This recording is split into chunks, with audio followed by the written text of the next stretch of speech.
ideal de una sociedad igualitaria en donde los últimos serán los primeros, en donde no habrá clases, logró imponerse a la brava y no sin muchos muertos, no sin mucha hambre y sin mucha crueldad, por gran parte del planeta.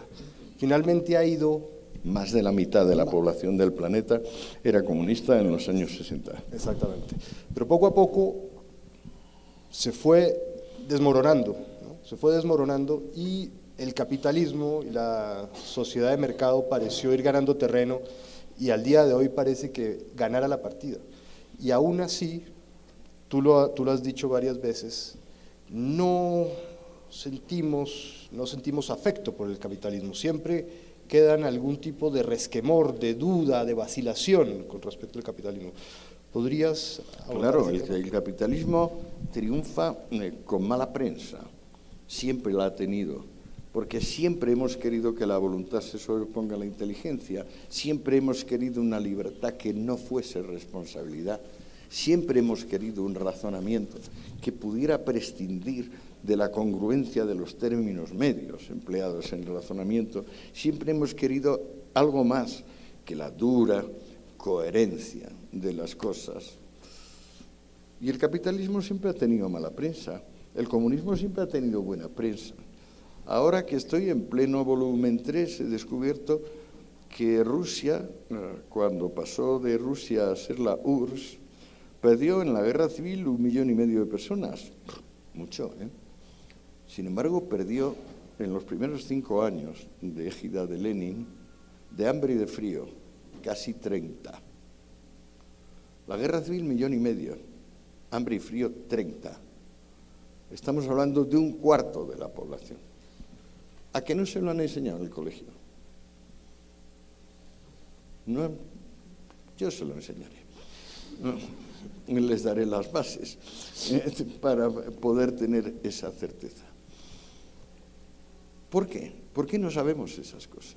¿Por qué no sabemos, por ejemplo, que todos los jefes de fila del comunismo fueron señoritos, hijos de papá, que vivieron de sablazos y de lo que les daba a su familia?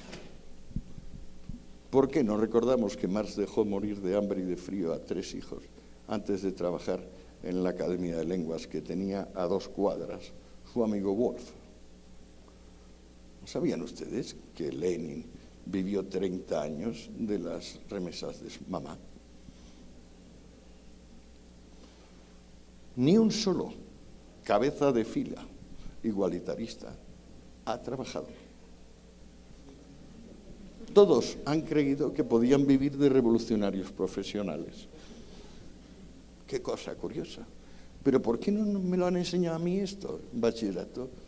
¿Por qué, mientras estudiaba Derecho y Filosofía, no me lo han enseñado a mis profesores? Cosa curiosa. ¿Por qué no me han enseñado a usar las drogas y a saber qué son, en vez de a satanizarlas o a venerarlas, como William Burroughs o Billie Holiday o Charlie Parker? ¿Por qué? Pues por esto de que solemos preferir la irrealidad a la realidad.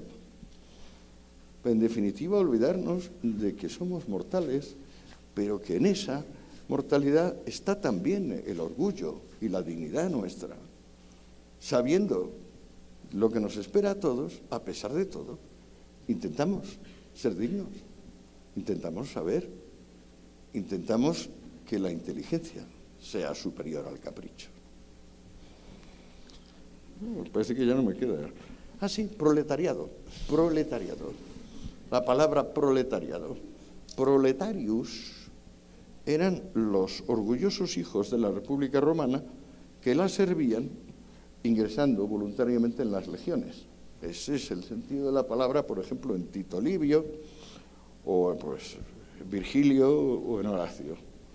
Proletarius, proletario, viene de Sismondi, que era un economista competente y bondadoso, que hizo la primera crítica de la economía como mero aparato de oferta y producción, y empezó a ver todo el proceso económico desde el lado del consumo. Muy interesante, por cierto.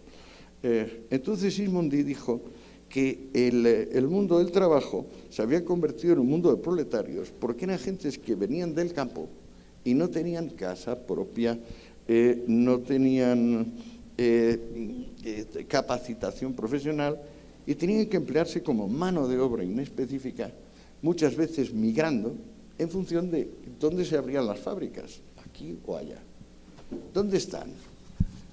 Aún ahora Colombia, que no se puede considerar el país más desarrollado del orbe, ¿hay algún proletario en Colombia?